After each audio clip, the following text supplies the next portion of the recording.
मित्रों नमस्कार। सूचना की दुनिया पर आपका स्वागत है। मैं हूं डॉक्टर सुभाष चंद्र सिंह, राज्य सूचना आयुक्त उत्तर प्रदेश। मित्रों, 2 दिन पहले मैंने एक एपिसोड जारी किया था जब हमें राम जन्मभूमि मंदिर की प्राण प्रतिष्ठा के संदर्भ में यहां पर आमंत्रित किया गया था और वह वीडियो 2 दिन तक मैंने चलाया और उसको आप सब लोगों ने बहुत पसंद किया। राम जन्मभूमि तीर्थ क्षेत्र ट्रस्ट के निमंत्रण पर मैं आज अयोध्या में हूं और कल 22 जनवरी को उसका प्राण प्रतिष्ठा समारोह होगा जिसमें मुझे जाना है। आज मैं कारसेवकपुरम में हूं। बहुत सारे लोगों को नहीं मालूम होगा कि ये कारसेवकपुरम है क्या। पूरा नाम है राम कारसेवकपुरम अयोध्या। दरअसल जब शिलान्यास हुआ था 9 नवंबर 1989 को, उसके बाद जो है कारसेवा 30 अक्टूबर 1989 को कारसेवा हुई थी। उसका जब आह्वान किया गया था तो यहाँ पर विश्व हिंदू परिषद की अपनी जमीन है ये, जिन्होंने उसको खरीदा था। इस पर इन्होंने राम कारसेवकपुरम का निर्माण कराया। अब तो काफी विस्तारित है, कई एकड़ में है। यहीं पर जो है चंपत राय जी का केंद्र है ये राम कारसेवकपुरम, जो राम जन्मभूमि तीर्थ क्षेत्र ट्रस्ट के महामंत्री हैं और संघ के वरिष्ठ अधिकारी। राम जन्मभूमि तीर्थ क्षेत्र ट्रस्ट के कई अधिकारी भी यहाँ रहते हैं। जो राम जन्मभूमि से संबंधित जितनी गतिविधियां हुई 1989 के बाद और अभी जो भी हो रही हैं, एक प्रकार से आंदोलन का और उसके बाद मंदिर निर्माण की प्रक्रिया का संपूर्ण केंद्र यह राम कारसेवकपुरम है। एक प्रकार से यह राम जन्मभूमि आंदोलन का जो 90 का दशक है, उसके बाद का जो 2 दशक अभी बीता है, इन सब के एक प्रकार से ये गवाह है। तो मैं यहाँ उपस्थित हूँ और पिछले एपिसोड मैंने आपको 9 नवंबर 1989 का शिलान्यास, शिला पूजन, 30 अक्टूबर 1990 की कारसेवा, 2 नवंबर 1990 को जो गोलीकांड चला हुआ था, उसके बाद जो कारसेवा हुई थी 6 दिसंबर 1992 को, उसके बाद का हालांकि आंदोलन चलता रहा, बहुत सारे कार्य होते रहे। राम कार्यशाला यहाँ पर बनी हुई है जिसमें शिलाओं का जो है वहाँ पर को गढ़ा जा रहा है। राम मंदिर का निर्माण जो है वो लगभग जहाँ पर प्राण प्रतिष्ठा होनी है वो बनकर तैयार है। मैं इस समय कारसेवकपुर में हूँ और मेरे साथ पुरुषोत्तम नारायण सिंह जी हैं। इनके बारे में मैं बता दूं कि ये संघ के बहुत वरिष्ठ प्रचारक हैं। 57 में प्रचारक निकले, 86 तक विभिन्न दायित्वों पर प्रचारक के रूप में इन्होंने डायरेक्ट वर्किंग में रहे। उसके बाद विश्व हिंदू परिषद में इनकी योजना हुई। विश्व हिंदू परिषद में प्रांत संगठन मंत्री, क्षेत्र संगठन मंत्री, केंद्रीय मंत्री। एक प्रकार से राम जन्मभूमि आंदोलन से जुड़े बहुत पुराने लोगों में पुरुषोत्तम जी हैं। काफ़ी बुजुर्ग हो गए हैं, लेकिन इनकी याददाश्त अभी जब राम जन्मभूमि आंदोलन का हम जिक्र करते हैं तो इनके जो है माथे पर तेज जो है उभर कर दिखता है और इनका मन प्रफुल्लित हो जाता है। तो मैं आज आप सब लोगों के लिए इनसे मैं बात करूंगा। पुरुषोत्तम जी, ये बताइए कि आप 86-87 से विश्व हिंदू परिषद में आए और तब से जो है राम जन्मभूमि आंदोलन हालांकि बहुत पहले से चल रहा था, लेकिन उसके बाद जो है 82 में ताला खुलने के बाद ये बहुत तेज गति से चला। आपने चारों पांचों घटनाक्रमों को भी देखा, क्या अनुभव है आपका? एक तो सुधार कर लीजिए कि राम जन्मभूमि आंदोलन का सूत्रपात 84 से हुआ है। ऐसा हुआ कि जब तय किया गया कि भाई जो हमारे 3 देवस्थान है, अयोध्या, मथुरा, काशी, तीनों को हम मुक्त कराएंगे। तो देवभूमि मुक्ति यज्ञ समिति बनाई गई तीनों स्थानों मुक्त कराने के लिए। फिर विचार चला कि नहीं, पहले श्री राम जन्मभूमि को मुक्त कराया जा, फिर बाद में जो है काशी का मथुरा देखा जाएगा। तो जब अयोध्या की बात आई तो फिर अयोध्या मुक्ति यज्ञ समिति का गठन किया गया और उसके संरक्षक बनाए गए जो रामानंद संप्रदाय के उस समय शंकराचार्य थे, जगत गुरु श्री रामाचार्य जी, जी। वो बनाया गया संरक्षक। बाकी समिति में वो अशोक सिंघल, दवदल खन्ना, ममता बैनर्जी जी, प्रभंस जी आदि बहुत लोग थे। पहला कार्यक्रम हुआ श्री राम जन्म मुक्ति की समिति के बैनर से 8 अक्टूबर 1984 में। जी। वो कार्यक्रम था कि सरयू का जल लेकर के लोग संकल्प करें कि राम जन्मभूमि लगा ताला, वो ताला को हम खुलवाएंगे। वो कार्यक्रम 8 अक्टूबर 1984 को, जहाँ आज राम की पैड़ी है, जहाँ पानी बहता है, सुनसान रहता था, तो वहाँ पर सभा की गई। एक विशाल मंच बना, 100 साधु महात्मा आए और उस मंच पर जो है जो ताला लगा हुआ था, वो ताला खुलवाने के लिए सबने संकल्प लिया। संयोग से उसी समय और सीतामढ़ी से राम जानकी रथ लेकर के वहाँ के लोग आ गए, जो उनको अपनी योजना से आए वो लोग, और कार्यक्रम में सम्मिलित हो गए। वो रथ इतना आकर्षक था कि बाद में योजना बनी कि इस रथ को घुमाते हुए और दिल्ली लेकर जाए। फिर 9 अक्टूबर 1984 को उस रथ को जो साथ दिल्ली के लिए प्रस्थान किया गया, उस साथ साथ सैकड़ों साधु महात्मा चल पड़े और अखबार समाचार से जहाँ जहाँ रास्ते में रथ गया, अपार जनसमूह ने बड़ा स्वागत सत्कार किया। लखनऊ में बड़ा विराट सभा हुई, जिसको आज बेगम हसन पार्क कहते हैं, उर्मिला वाटिका कहते हैं आजकल, उसी में। और शीर्षन दीक्षित रिटायर्ड फर्स्ट डीजी थे, उस संपर्क में आए, वही स्वागताध्यक्ष बने। जनजागरण करते करते रथ वो पहुंच गया 31 अक्टूबर को गाजियाबाद में। दुर्भाग्य रहा कि 31 अक्टूबर को देश के प्रधानमंत्री इंदिरा गांधी की हत्या कर दी गई। उस हत्या के पश्चात रथ वहीं रोक दिया गया और आगे कार्यक्रम समाप्त कर दिया गया। ये पहला कार्यक्रम 1984 में। फिर जो है जनजागरण इसी से कुछ कार्यक्रम चलता रहा। 85 में विचार हुआ कि बहुत ऐसे लोग हैं, हमारे कार्यकर्ता भी हैं, जिनको पता ही नहीं कि अयोध्या कहाँ है। अयोध्या में जो राम का स्थान है, वो गुलामी का प्रतीक बना हुआ है, मस्जिद खड़ा है, इसलिए पहले जितने कार्यकर्ता हैं, अपने प्रमुख कार्यकर्ता, उनका एक कैंप लगाया जाए और दिखाया जाए उनको।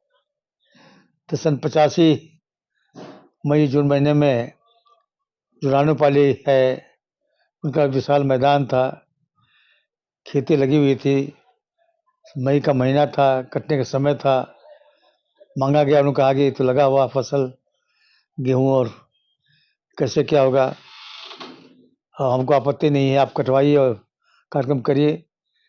तो 100 के तहत मिलकर उसको काटे और कार्यक्रम किए, लेकिन जो है वो कार्यक्रम सफल नहीं रहा, क्योंकि जो आए लोग वो परंपरा के अनुसार अपने अपने मंदिरों में रुकते थे, रुक गए, चले गए।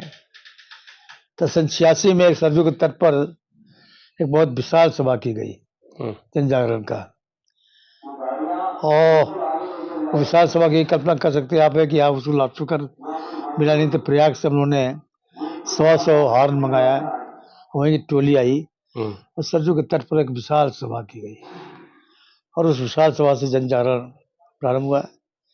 इसी बीच में हमारे एक वकील कोई फैजाबाद के थे, जो कि हर डिस्ट्रिक्ट जज थे, के.एम. पांडे, उनके अदालत में केस किया कि या किसके आदेश ताला बंद है। अंत में उन्होंने छानबीन किया तो कोई रिकॉर्ड मिला नहीं कि भैया ताला बंद है, तो किसके आदेश ताला बंद है, प्रशासन ने किया है, किसने किया है। तो फैसला दे दिया ताला खोलने का। ये तो 82 का घटनाक्रम है। नहीं, 86 का हुआ है। अच्छा, 86 में खुला है। 82 पहले तो कुछ आंदोलन था ही नहीं, बस हमारे महेश दास से रखे वहाँ पर जनजागरण करते थे, पर्चे बांटते थे। तो इस प्रकार से 86 में जो है ताला खुल गया। उस समय से राम एक यज्ञ हम लोगों ने किया सरयू किनारे, और जो है वो एक करके जो है पहली बार साधु तमरा भी उसी सभा में आई। परमानंद जी के गुरु थे, और उन्होंने उस गीत गा करके और बड़ा प्रभावित किया। उसके बाद जो है शिलान्यास के बाद, हाँ, शिलान्यास और कार सेवा। 89 में हाँ। इतना हुआ कि भाई अगर हमको मंदिर बनाना है तो पूरे हिंदू समाज का मंदिर बनना चाहिए, हिंदू समाज का योगदान चाहिए, इसलिए हर गांव से शिला लेनी चाहिए। तो शिला पूजन कार्यक्रम रखा गया। तो हर जिले जिले में देश के जहाँ जहाँ संबंध संपर्क के लोग थे, गांव में अपनी शिलाएं रख करके और 100 रुपये दे करके मंदिर निर्माण के लिए। और शिलान्यास का कार्यक्रम 8 अक्टूबर 1989 को तय हुआ। अब वो सरकार ने अड़ंगा लगा दिया कि जमीन तो सरकारी है, अब नहीं कर सकते हैं। साधु संत आ चुके थे। 8 अक्टूबर को साधु महात्मा सरजू किनारे से अपना डंडा फंडा लेके चल दिए।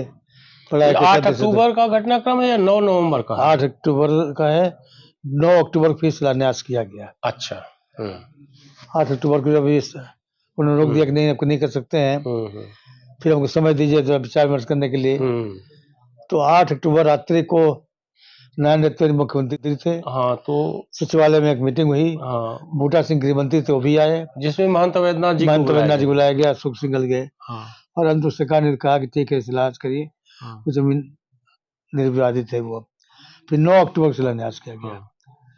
इसमें आप उपस्थित। शिलान्यास के बाद फिर 30 अक्टूबर की कार सेवा। हाँ, 30 अक्टूबर की 89 में हुआ क्या कि वो कुंभ था, और कुंभ के समय पर ही अपना उस मॉडल आ चुका था। तो कुंभ में भारत साल समाज की जमीन थी और बहुत बड़ा पंडाल था। उस पंडाल में कार्यक्रम हुआ। उसी में संतों घोषणा किया कि हम 30 अक्टूबर को कार सेवा करेंगे। और फिर इस तरह से कार सेवा। हाँ, तो 30 अक्टूबर की कार सेवा, 2 नवंबर का गोलीकांड और 6 दिसंबर 1992 की जो ढांचा ध्वंस हुआ, उसके बारे में थोड़ा सा दर्शकों को बताइए। 30 अक्टूबर को तय हुआ था कि वही हम कार सेवा करेंगे। तो कार सेवक न आने पर इसके लिए मुलायम सिंह तत्कालीन सरकार ने अनेक प्रकार के व्यवधान प्रतिबंध लगा रखा था। फिर भी दूर दूर से पैदल चल करके जो है, और जो है कार सेवक जो है इस सरजू को पार करके कुछ पैदल चल के इधर से उधर से और यहाँ पहुंच गए। तो जो ये पहले नेशनल पथ यही था, बीच में जो आज राम पथ बन गया है, उसके इधर कार सेवकों का राज्य था, उधर मिलिट्री छावनी थी। तो फिर कार सेवक जो अपना समय से अशोक सिंह के नेतृत्व में कार सेवा करके चलती है। और फिर अंत में हनुमानगढ़ चौराहे पर पहुंचते पहुंचते अशोक सिंघल को किसी ने पत्थर मार दिया कि लहलुहान हो गए वो। और फिर जो वो वापस आ गए। फिर दोस्त तय हुआ कि हम कार सेवा करेंगे, हमारा मौलिक अधिकार है, जो हमने शिलान्यास किया है, तो मंदिर बनाने का अधिकार है। 2 नवंबर फिर से कार सेवा करने के लिए उस पारी लोग रुके हुए थे। कार सेवक जाने लगे तो गली में ही गोली मार करके तो दर्जनों कार सेवकों को मौत के घाट उतार डाले। 6 दिसंबर 1992 के बारे में थोड़ा बताएं। 6 दिसंबर 1992 का ऐसा हुआ कि वो नरसिंह की सरकार थी, 91 सरकार केंद्र में, और राज्य में सरकार थी कल्याण सिंह की।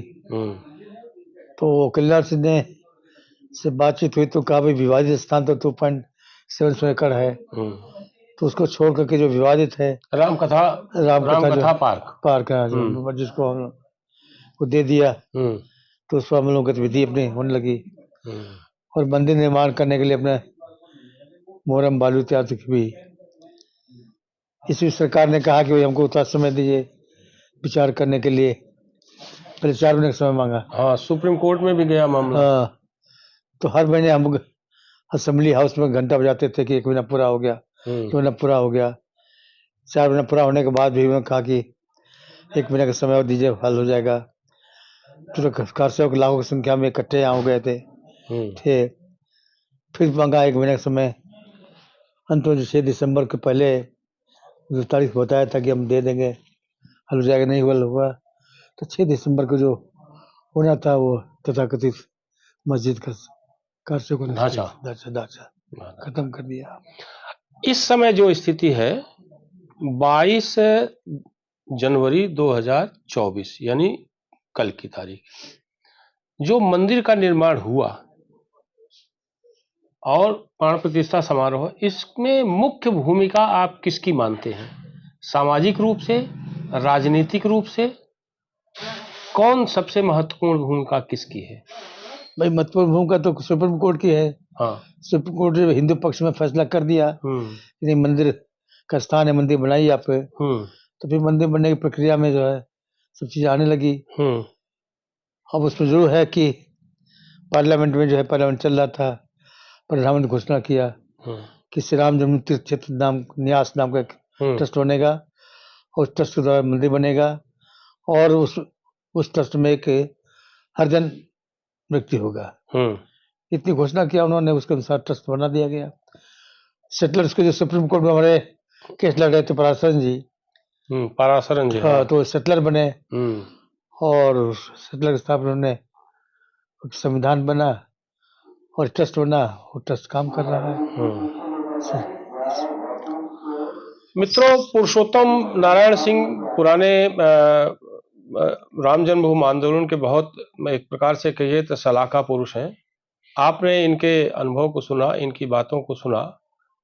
आज मैं जब यहाँ पर राम कारसेवक में इनसे बातचीत कर रहा हूँ तो बीच में आपने कोलाहल भी सुना होगा। एक प्रकार से यहाँ पर उत्सव जैसा माहौल है पूरी अयोध्या में, और जो जिला मुख्यालय जो फैजाबाद कहा जाता है, अब तो पूरा जिला अयोध्या हो गया, लेकिन पूरे अयोध्या क्षेत्र में जब मैं लखनऊ से आ रहा था तो आप ये मान करिए लखनऊ से लेकर के अयोध्या तक पूरा रोड पर जो हाईवे है वो दोनों तरफ जो है फूलों से सजा हुआ था। और जैसे ही मैंने अयोध्या में प्रवेश किया, आप ये मानिए कि अयोध्या में एकदम से जैसे बहुत बड़ा महोत्सव जैसा माहौल है। और बीच बीच में आप माइक की आवाज सुन ही रहे होंगे। तो एक प्रकार से इस उत्सवी माहौल में हमने पुरुषोत्तम जी से बात की। कल प्राण प्रतिष्ठा का समारोह है, कल उसमें हम सब लोग शामिल होंगे, तो आपको फिर उसके बारे में हम कोशिश करेंगे कि कुछ बताएं। आप इस YouTube चैनल को लाइक करिए, सब्सक्राइब करिए, कमेंट करिए और शेयर जरूर करिए।